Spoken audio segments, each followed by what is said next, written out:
What's going on, everyone? Los Angeles Lakers are back in action today with the first game of a back-to-back against the Los Angeles Clippers. Lakers have to win both of these games. Go win both of these games, you're at 33 wins, 28 losses. Now you're really starting to climb the ladder here a little bit. Right? Now you're back-to-five games over 500, heading into that grueling March. Now you are in the same win column as the Dallas Mavericks, the Sacramento Kings, and one loss behind the Phoenix Suns, who you should have beaten and got that full game on. But nonetheless, you're once again in striking range. Lakers obviously need to rattle off as many wins as possible the rest of the way. Got like 23 games left. Gotta win like 14 of these games. I think the Lakers got to get to at least 45 wins. Will they? I don't know. Time will tell. If they continue to play as inconsistent as they have been, they were coming off of a great stretch. They won like 11 out of 16. If they can get that kind of stretch to end the season, then the Lakers will be in good shape. Time will tell. We'll see how it goes. But it starts with the Los Angeles Clippers today. You got to beat the Clippers. We've beaten them 2 out of 3 times thus far. Got to go get them for that third time. Win 3 out of 4 this season. As far as like tiebreakers or anything goes, it doesn't really impact that unless it gets to like, conference wins, stuff like that. But look, the Clippers, catching the Clippers, not going to happen. The Lakers are like 7.5 games behind the Los Angeles Clippers. The 4 seed and above is out of the question. Now, the 5th seed, though, the Lakers are in business. 5th down, Lakers could fall in any of those stretches, any of those spots. And they have the Warriors who, look, they got a very easy schedule the rest of the way. Dallas has a relatively easy schedule. The Kings, the Suns, and the Pelicans are in the ballpark with the Lakers. So those are the teams that we're kind of looking at to surpass and overtake. You got tiebreakers over the Suns, even with the most recent Sun loss, and you have tiebreakers over the Pelicans. So got the Kings twice in March. Round those out, get those wins. We in good shape. But looks like Paul George is out. He's not going to play this game. That is huge for the Lakers. Obviously, we'd love to beat the Clippers full strength, as we did the last time we won. However, take whatever we can get right now, right? Like, we're not in a position to where it's like, hey, our pride means more than just the win. No, we need to go get this win. It's the Lakers' job to beat the team that's in front of you, regardless of who's in front of you. And Paul George being out, hey, got to go get this win. And look, that helps tremendously. Ivica Zubac, he is downgraded now. Not 100% confirmed to be out yet, but he is dealing with an illness. So if he's out, that would bode really well, because that would put the Lakers in even a better position, because Zoo's a guy that, again, the big, stocky, European type centers, the foreign centers, seem to really give Anthony Davis trouble, seem to really just bother Anthony Davis.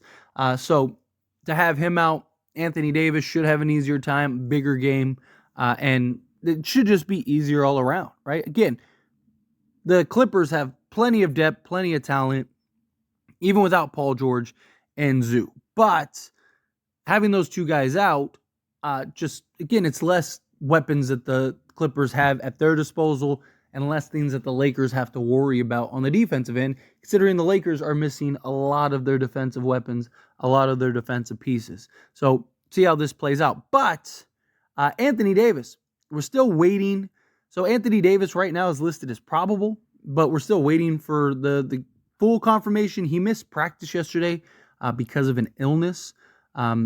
So hopefully it doesn't bother him too much. I'd imagine, just the way that Anthony Davis has been just kind of approaching the basketball games the last like year and a half, 2 years, that he at least gives it a go.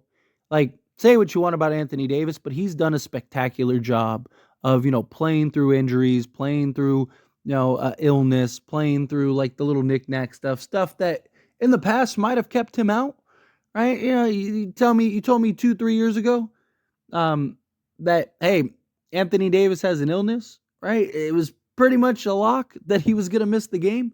But now this leading Anthony Davis, which I love.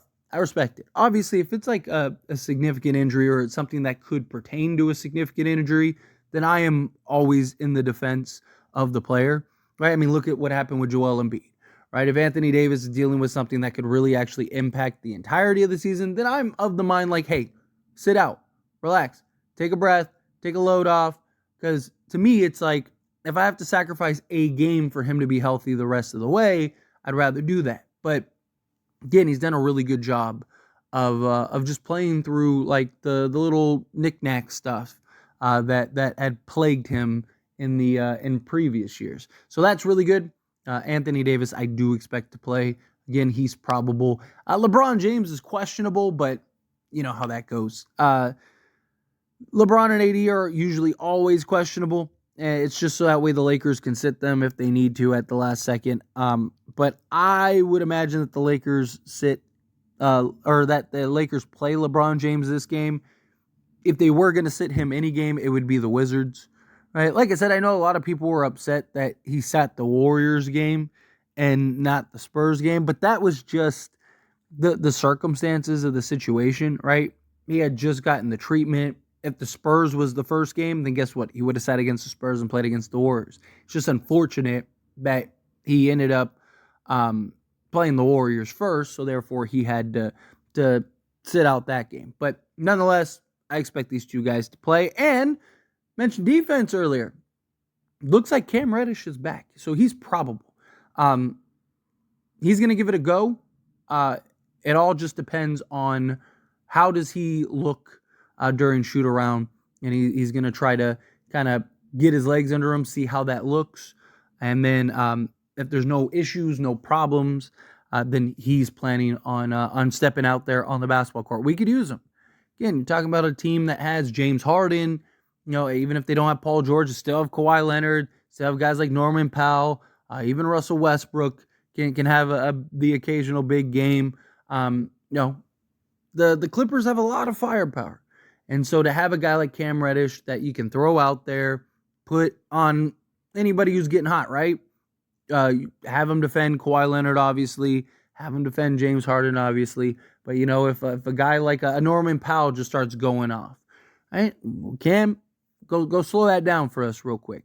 So it'll be nice. Plus, it's just good that we're starting to get guys back. Start to get healthy here going into March, right? Gabe Vincent should hopefully be back around mid-March. Originally, the reports were early to mid-March, but reports have came out. Not that that's not going to be the case, but Gabe Vincent hasn't even started like on-court action yet. So I would be very surprised if it was early March. Probably going to be mid to late March.